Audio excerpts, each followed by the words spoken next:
দর্শক বন্ধুরা, welcome back to my YouTube channel. বন্ধুরা, আমার ইউটিউব চ্যানেলে আপনাদের সকলকে স্বাগত জানাই। তো চলুন বিভিন্ন স্বনামধন্য পত্র পত্রিকায় প্রকাশিত কয়েকটি বিশেষ খবর দেখে নেওয়া যাক।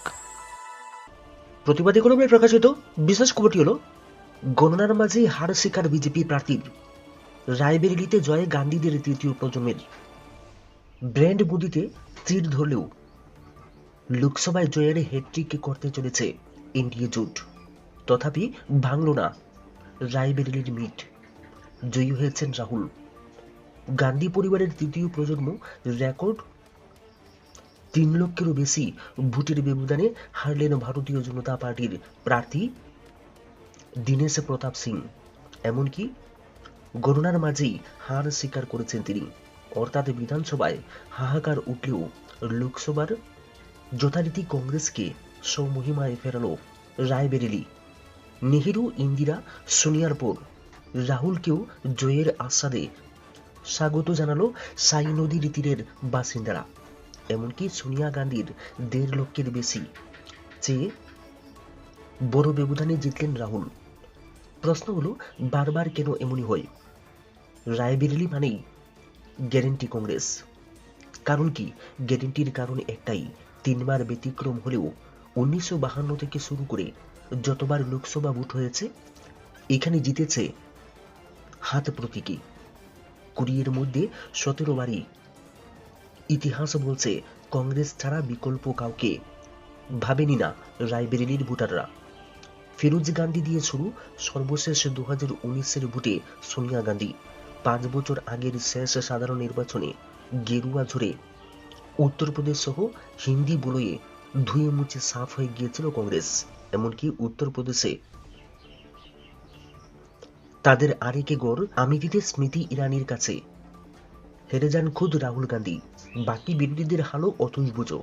কিন্তু রায়বেরেলিতে যথারীতি সেই কংগ্রেস। 1952, 1957 ফিরোজ গান্ধী প্রাক্তন প্রধানমন্ত্রী ইন্দিরা গান্ধীর স্বামী। ইন্দিরা স্বয়ং জেতেন 3বার। বাকি নির্বাচনগুলোতেও জয় জয়কার হয়েছে যাদের, তাদের কোনো না কোনো যোগসূত্র আছে ওই পরিবারের সঙ্গে। 1980-এর উপনির্বাচন, 1984-তে সেখানে জয়ী হয়েছিলেন জওহরলাল নেহরুর নাতি অরুণ নেহরু। 1989, 1991 জিতেছিলেন শীলা কৌল। শীলাও ওই পরিবারের আত্মীয়। আরও কয়েকজন কংগ্রেস প্রার্থী হয়েছেন যাদের সঙ্গে গান্ধী পরিবারের যোগসূত্র আছে বা তাদের ঘনিষ্ঠ। প্রয়াত রাজীব গান্ধী সোনিয়া গান্ধীর সঙ্গে 1999-এ জয়ী ক্যাপ্টেন সতীশ শর্মার ঘনিষ্ঠতা সুবিদিত ছিল। মাত্র 2বার, 1962 আর 1999-এ নেহেরু গান্ধী পরিবারের কেউ প্রার্থী হননি। একাধিপত্যের রায়বেরেলিতে কংগ্রেস বিরাট ধাক্কা খায় 1977-এর লোকসভা নির্বাচনে। জরুরি অবস্থার শাসনাধিকারী অধ্যায়ে শেষে কংগ্রেস ইন্দিরা গান্ধী তখন আমজনতার চোখে ভিলেন। সেবার বেলটে সংসদীয় বিপ্লব ঘটে যায়, হেরে গিয়েছিল কংগ্রেস। রায়বেরেলিতে ইন্দিরাকে হারিয়ে ইন্দ্রপতন ঘটান রাজনারায়ণ। 55,000-এর বেশি ভোটে হারেন ইন্দিরা। তৎকালীন বিরোধীরা এক ছাতার নিচে জড়ো হয়ে জনতা পার্টি গঠন করেছিলেন। তাদেরই প্রার্থী ছিলেন রাজনারায়ণ। মহারাষ্ট্রে বড় চমক ইন্ডিয়ার। উদ্ধব সারদের লড়াইয়েই ফলল সোনা। গত কয়েক বছরে রাজনৈতিক নাটক সবচেয়ে বেশি বোধহয় মহারাষ্ট্রকে ঘিরেই হয়েছে। আর সেই কারণেই এবারের লোকসভা নির্বাচনের সামগ্রিক ফলাফলের পাশাপাশি মহারাষ্ট্রের ফলাফলের দিকেও নজর ছিল সকলের। বিশেষ করে শারদ পাওয়ার ও উদ্ধব ঠাকরের সেদিকে এখনো পর্যন্ত মেলা ফলাফলের হিসেবে দেখা যাচ্ছে। উদ্ধব ঠাকরে ও শারদ পাওয়ার কিন্তু দলের ভাঙ্গনের পরেও নিজেদের লড়াই অব্যাহত রেখেছেন। আর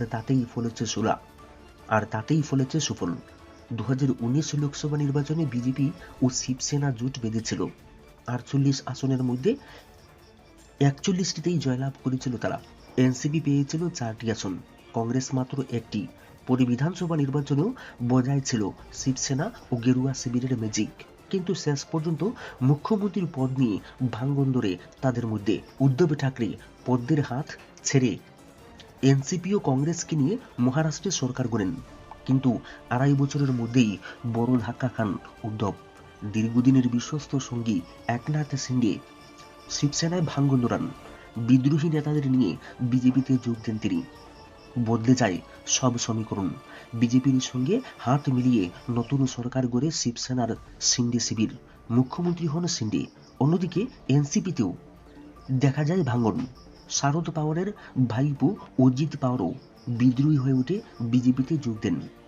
এই পরিস্থিতিতে এবার নির্বাচনে পুরো সমীকরণটাই যেন 2019 সালের বিপরীত ছবি তুলে ধরতে শুরু করেছিল। একদিকে শারদ পাওয়ার উদ্ধব শিবিরের সঙ্গে কংগ্রেস হাত মিলিয়ে গড়েছিল মহাবিকাশ আঘাড়ি।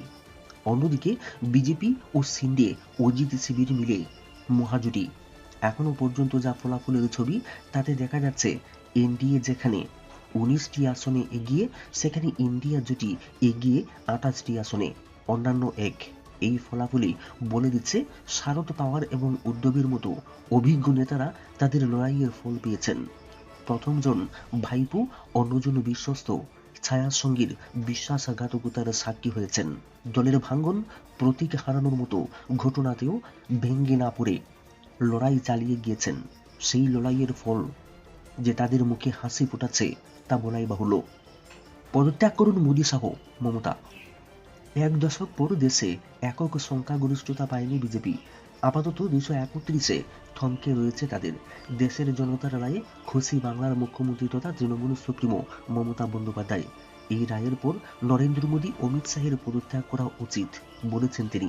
একই সঙ্গে মমতার দাবি, আরএসএস ও বিজেপিতে অনেক ভালো মানুষ আছেন, তারাও বিষয়টি একটু দেখুন। মঙ্গলবার বাংলায় ম্যাজিক দেখিয়েছে তৃণমূল। সন্ধ্যে 6:30 অবধি 28 আসনে এগিয়ে তারা। এর মধ্যে একাধিক আসনে জিতে গিয়েছেন। অন্যদিকে বিজেপির ঝুলিতে যাচ্ছে 12টি আসন। শুধু বাংলা নয়, গোটা দেশেই বিজেপির আসন কমেছে। একক সংখ্যাগরিষ্ঠতা পায়নি বিজেপি, জানিয়ে খুশি তৃণমূল সুপ্রিমো। তিনি বলেছেন, ওরা দল ভেঙেছে, জনতা ওদের মেরুদণ্ড ভেঙে দিয়েছে। মোদী একক সংখ্যাগরিষ্ঠতা পায়নি, আমি খুব খুশি হয়েছি। এখন নীতিশজি ও টিডিপির পা ধরতে হচ্ছে। মমতার আরও সংযোজন, মোদী শাহের অহংকার ভেঙে চুরমার হয়ে গেছে। এরপরই তৃণমূল সুপ্রিমোর দাবি, দেশের জন্য খতরনাক কাজ করেছেন ওরা। বিশ্বাসযোগ্যতা হারিয়েছেন মোদী। 2/3 সংখ্যাগরিষ্ঠতা পায়নি, ওরা ইন্ডিয়াকে ভাঙতে পারবে না। এরপরই আরএসএস ও অটল বাজপেয়ীর সময়কাল বিজেপির প্রশংসা করেছেন মমতা।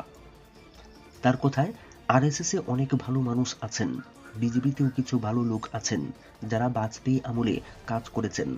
তাদের বলবো, বিষয়টা দেখুন। এই প্রসঙ্গে বাজপেয়ী জমানার প্রশংসা করেছেন তৃণমূল সুপ্রিমো। রাজনৈতিক মহল বলছে, মোদী শাহের পদত্যাগকে চেয়েও নরম, বিজেপির প্রতি সুর নরম রাখলেন তিনি। মোদীর বিরুদ্ধে রায় দিতেই সওয়াল কংগ্রেসের। এবার লোকসভা ভোটের ফলাফল এখনো পুরোপুরি বার হয়নি, তবে যা প্রবণতা তাতে স্পষ্ট তৃতীয়বারের জন্য সরকার গড়ার পথে এনডিএ।